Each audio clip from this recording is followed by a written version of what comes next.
Mrs. Housewife, do you smell something burning? Well, in that case...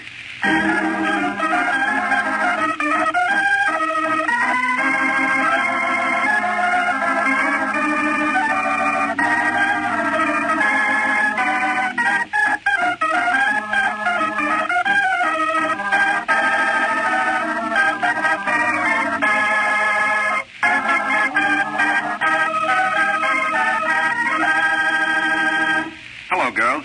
I don't know what your favorite charity is. I know that in many cases of necessity, your favorite charity is you and your own. However, I ran across a very good suggestion if you're interested in helping a lot of people who need help. Well, bring it on, Ace. I'm perfectly willing to help. Well, thanks, Brad, for volunteering. Nothing at all, nothing at all. We'd hope for better than nothing at all, but I guess it gives us a start anyway. The idea, girls, if you want to help somebody, is to give a progressive tea. You start the ball rolling this way. Invite 6 of your gal friends for a cup of tea and a sandwich. And I mean really tea and a sandwich. What? No pickles or preserves? Not even an extra vanilla wafer. The idea is to keep the party cost down to practically nothing. When you invite the girls, tell them to bring their knitting that they're willing to donate to charity, or an article of clothing that they're planning to contribute, or $1. In turn, each of the 6 girls that you invite gives her own tea. You can see how this thing will roll up to be quite an enterprise. Lots of people who are paved with good intentions will get an opportunity to really go to town on some bit of relief that they've been planning to carry out for some time. The trouble with many of our gestures in the direction of the less fortunate is that they begin and end with planning, and we never get to the execution of them. It just struck me that this might be a way to get things started in your community, and the idea might spread. Well, let's get back to our homework. Regardless of what you think of beer, the beer cap has another use other than getting in the way of the beer drinker. I know. It runs up the dentist bill. The dentist bill? Yeah, when you bite the cap off the bottle. Brad, we're not interested in the beer cap while it's still between you and the beer.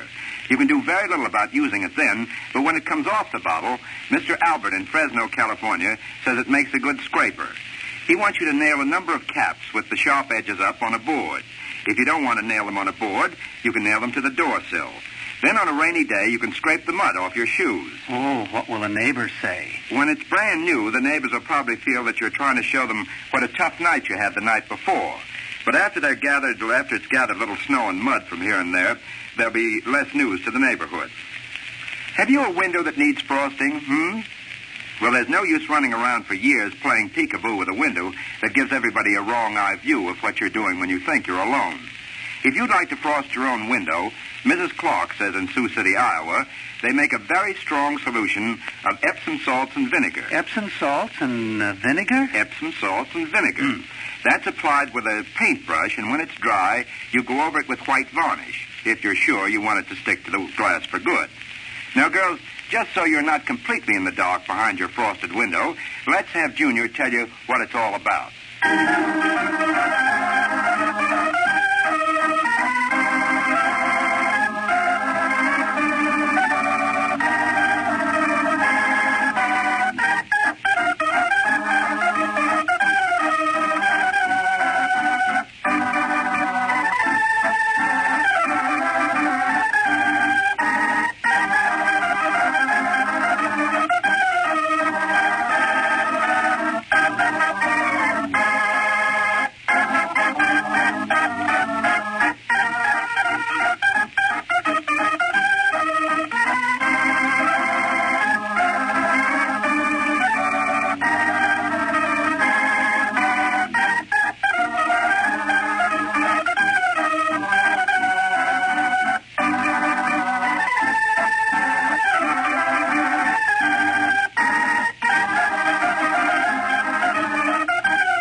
Thank you, Junior. Girls, before we take up the next couple of rounds in the household battle, let's have Brad sing for us.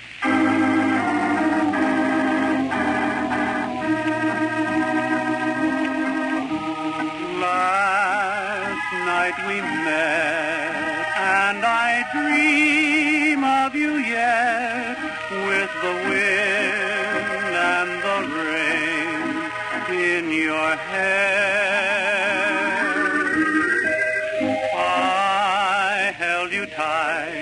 As you whisper night with the wind and the rain in your hair.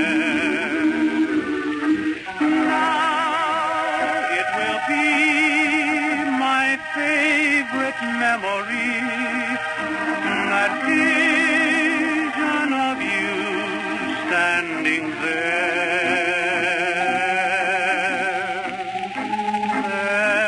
in the mist, how you sighed when we kissed, with the wind and the rain in your hair.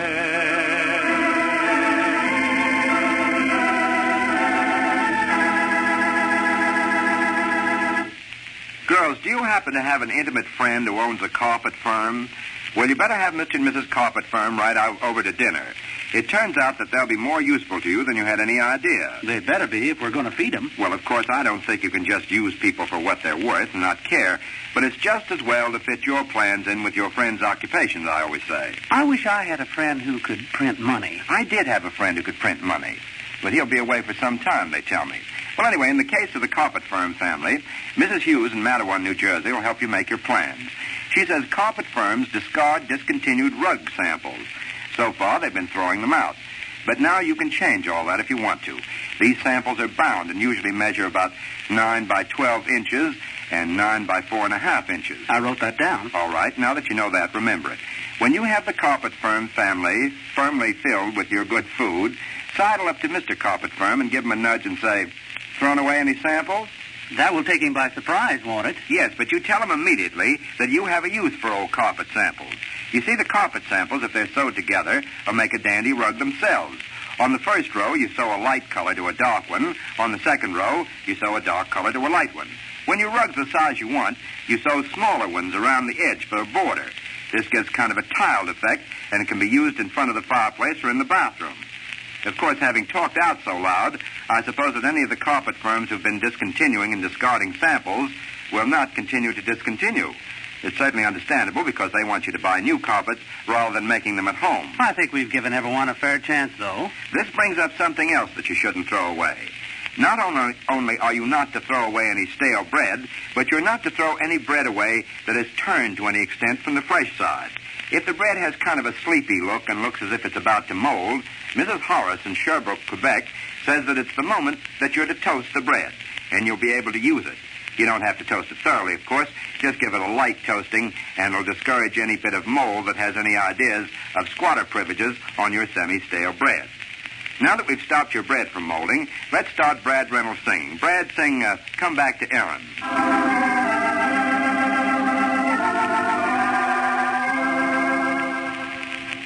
Come back to Erin, my morning, my morning. Come back around to the land of thy birth. Come with the shamrocks and springtime of morning, and its Carolina shall ring with our mirth. For when we send ye to beautiful England, little we thought of the lone winter day. Little we thought of the hush of the starling over the mountain, the bluff and the brave.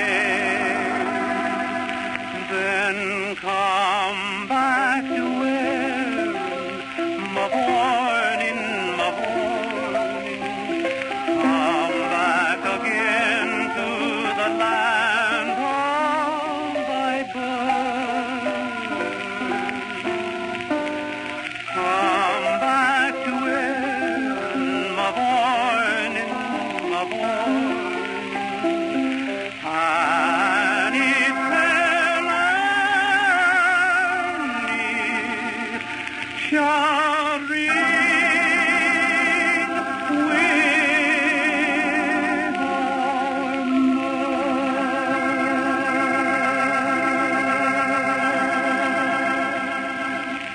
Ah, Bradford, that's a pretty thing. I like that tune. I've heard it for some time. My grandmother used to sing it at all. Sure she did. Oh, all the time she used to do. She used to read the paper and sing that, and I had oatmeal all the time I was a child. Oatmeal with or without sugar? Well, without sugar, of Right. course. Girls, have you ever thought of baked beans and green pepper cases? I spend whole days thinking of baked beans and green pepper cases. Well, Mrs. Coleman in Boston, Massachusetts doesn't think it's a bad idea.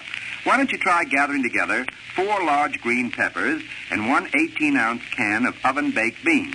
These, along with a half a cup of buttered breadcrumbs, put you well on the road to baked beans in green pepper cases. If you want to continue to travel in the right direction, prepare the peppers and fill them with the baked beans. Sprinkle them with the buttered crumbs and place them in a baking dish. Pour about 4 tablespoonfuls of water around the peppers and bake them in a moderately hot oven.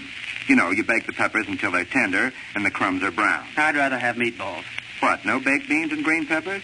Well, how about some crispy candy? Well, I'll consider the crispy candy. All right, then. Mrs. Spellman in Bonifay, Florida, says to melt a 10-cent size of marshmallows, package, and a stick of butter over a low flame.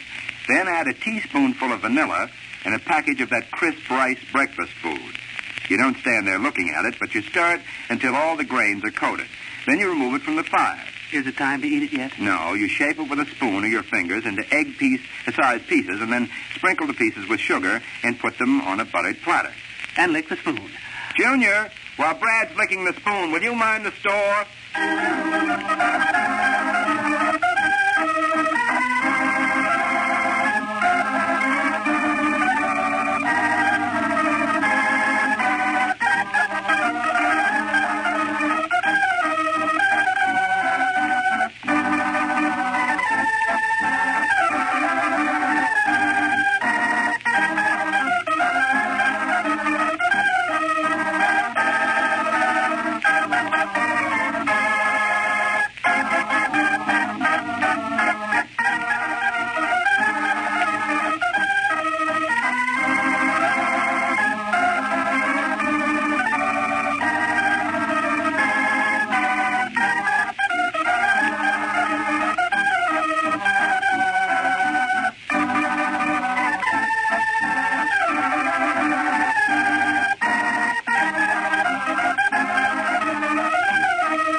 Did you know, says Mrs. Sobel in Cleveland, Ohio. Did you know that bits and pieces of old felt hats cut into the shape of your shoe make excellent insoles? Nothing like a solid pudding, says Mrs. Logan in St. Paul, Minneapolis. Did you know, just before you put the top crust on a peach pie, a teaspoonful of brandy over the peaches will make it dandy? Even in St. Paul, Minneapolis, huh? Minnesota. Oh, yes. Well, I just wanted to know you know where you're going. Here's mine, says Mrs. Lowe in Jefferson, South Dakota. Did you know it's a good idea to keep your sewing basket handy beside your ironing board so that you can put that button on at the right moment?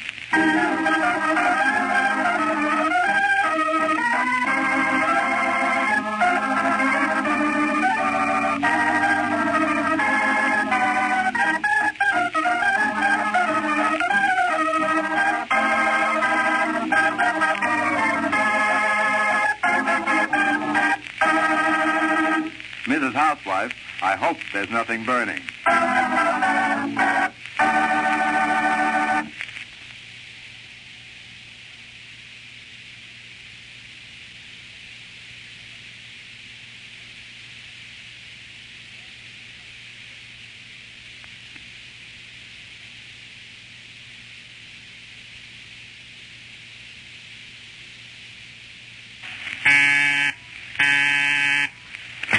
Mrs. Housewife, do you smell something burning?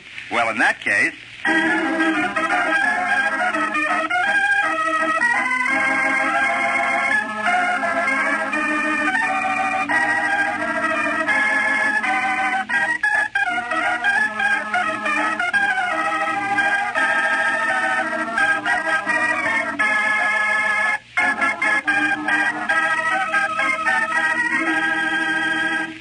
Girls, not to startle you out of your most comfortable chair, but I'd like to remind you that we pay for everything in life. We all know that's true, but there's certainly no use in paying with indigestion because you've enjoyed rich roast beef, a bit of pork, or even something fried. Those things always give me heartburn. Girls, if Brad's iron constitution suffers to that extent, the rest of us should be very careful. Mrs. Mapes in Jackson, Mississippi, calls our attention to the fact that apples are the answer to the burn and heartburn. An apple a day keeps the doctor away. Yes, of course, except in the case of a broken leg. But to get back to Mrs. Mapes, she says if you serve apples as salad, jelly, or dessert, you'll find that they supply the acid to eat up the fats which are causing all the trouble. I just thought you'd like to know that in case you haven't been a supporter of the cranberry sauce with turkey, the applesauce with pork, and the pickle with something else again. These sidekicks of rich dishes I like, no matter what anybody says, have been vindicated by laboratory tests and will help your stomach out in case it's getting tired of coping with a rich situation all by itself. I feel better already. All right, Brad. If it's improved your appetite, I'd like to go a bit further. Oh, go as far as you like. I can eat anything. That I know. This next bit will tickle your taster, too. Mrs. Harrison in Seattle, Washington, offers this as the blade that cuts the dull food situation when it's tied itself into a knotty problem around your appetite. She wants you to remember that a teaspoonful of mixed pickle spices tied in a small bag and added to water in which fish, ham, or tongue is boiled will improve the flavor. I'm very grateful for that bit of information because all anyone has to do is to look at an old, tired, boiled fish to know that you have to do something about it before you can expect it to tickle your tonsils. What are we going to have for dessert? Well, I won't have any, but why don't you have cake? All right, I'll have cake. I'm glad you decided on that, Brad, because several people have asked which was better to frost, the top or the bottom of a cake. Much to my surprise, I find that you can get up quite an argument. The top-siders oppose the bottom-siders violently. I don't want to enter into such an argument, but Mrs. Potter in Columbus, Ohio, takes up the cudgel. She says the top side of cakes take the frosting better since the surface is less porous. Well, there's no law against frosting the bottom side of a cake. No, indeed. You can't just brush it over, or you can, rather, just brush it over with the white of an egg. The egg white sort of acts as a priming coat, and the frosting goes on as smooth as you please. Furthermore, if you try it on my say-so and it doesn't work, Junior will eat it. Where is he, by the way? Junior? Junior? Mind the store!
Thank you, Junior.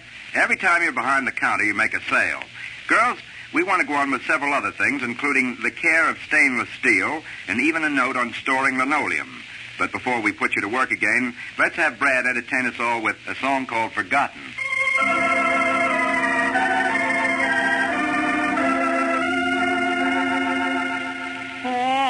Forgotten you, well, if forgetting be thinking all the day, how the long hours drag since you left me.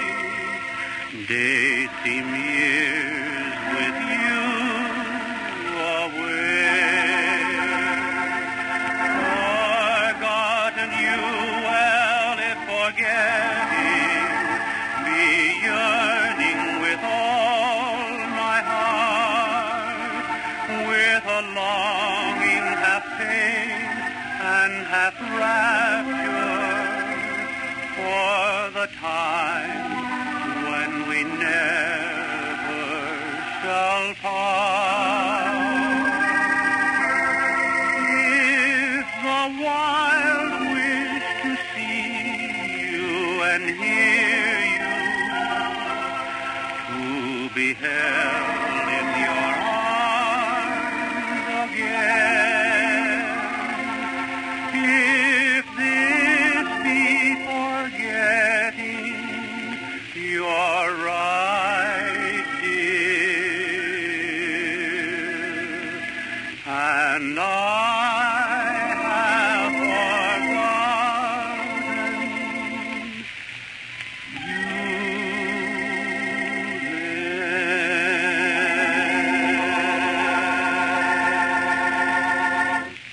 Have you any stainless steel in your little home? Well, if you have no stainless steel, maybe you're the chromium kid around your neighborhood. Mrs. Palmer in Lincoln, Nebraska, got to thinking about people who have to take care of stainless steel and chromium, and she got kind of worried. She was worried because, you know, everyone's a polisher at heart. Sure, give most people a polishing cloth and they go perfectly stark, raving mad. That's right. They fly around lighting on and rubbing everything that looks like it should have a gleam in it. Well, isn't that all right? Mrs. Palmer tells me that alloys such as stainless steel and chromium usually need no extra polishing. All you have to do is to simply wash them with soap and water and rinse them with clear water and dry them thoroughly with a soft cloth.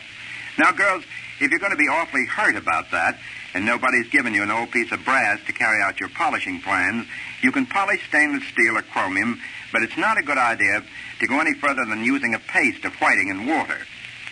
Having taken care of your hardware, let's take a look at your linoleum. If you happen to have a summer place that has to be closed each year, in the first place, you're very lucky to have a summer place, and in the second place, you're probably wondering what to do with the linoleum that you have around here and there for convenience. Mrs. Carter, who has her summer place in Greenville, Maine, says that you can't just toss the linoleum anywhere. Why not? Well, you have to make an effort about it. Well, do you have to wrap it in tissue paper? Can if you want to, but the thing you've got to do is to be sure and store it away from excess damp and heat. Linoleum just won't do well if it's left around where it can get messed up with those two elements.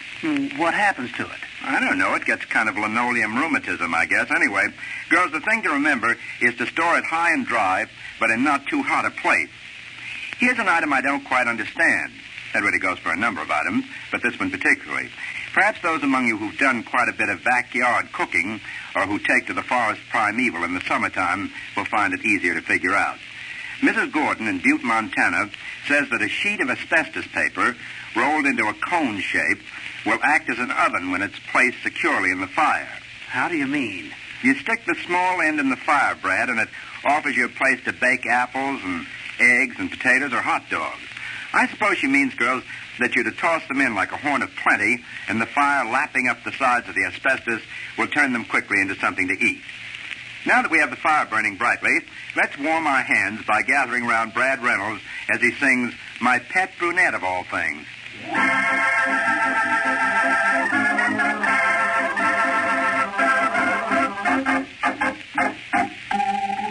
Love me, my pet brunette, love me, and always think of me as I think of you. Hear me, my little one, hear me, I need you right near me, I want you, I do.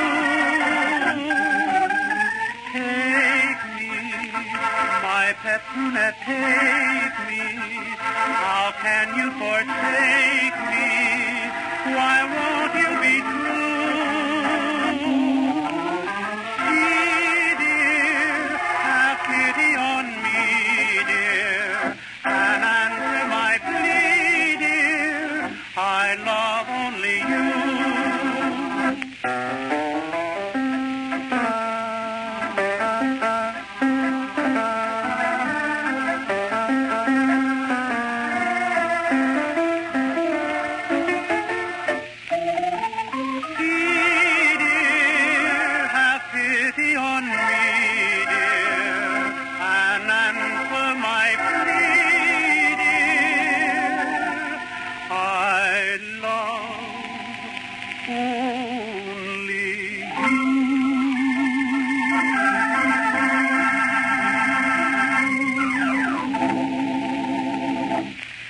Now then, if you will, we'll go right on minding your business. Did you like that? I thought I was charming. I thought you were going to sing the Spanish version. Well, you know. You habla? Habla, yes. Habla a little, Yes. too.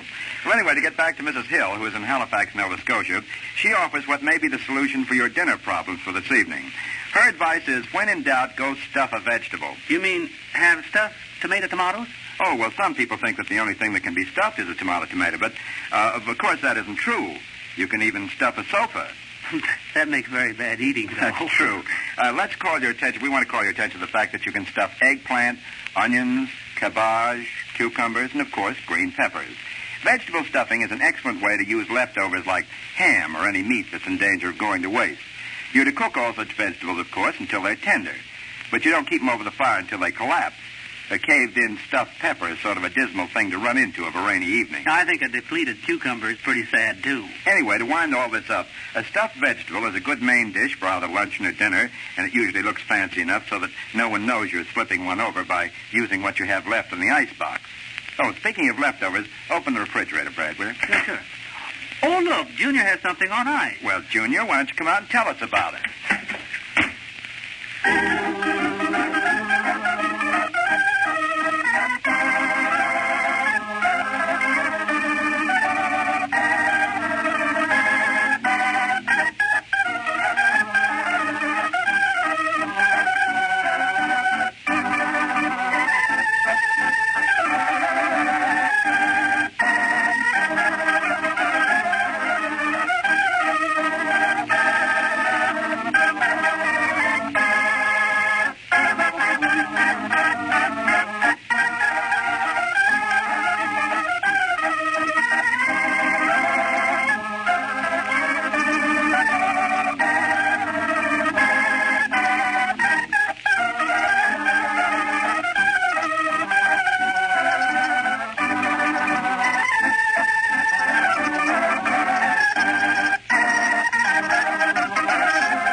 Take the Did You Knows and start them off, says Mrs. Mason in Kalamazoo, Michigan.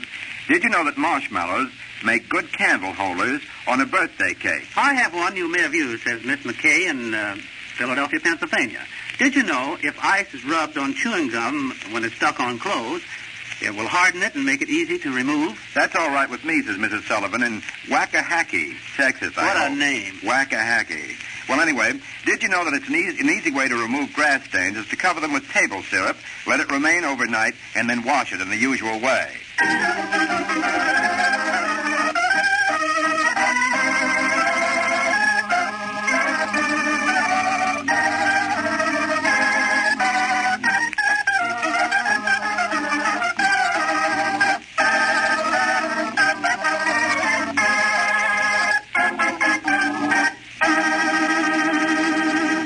Mrs. Housewife, I hope there's nothing burning.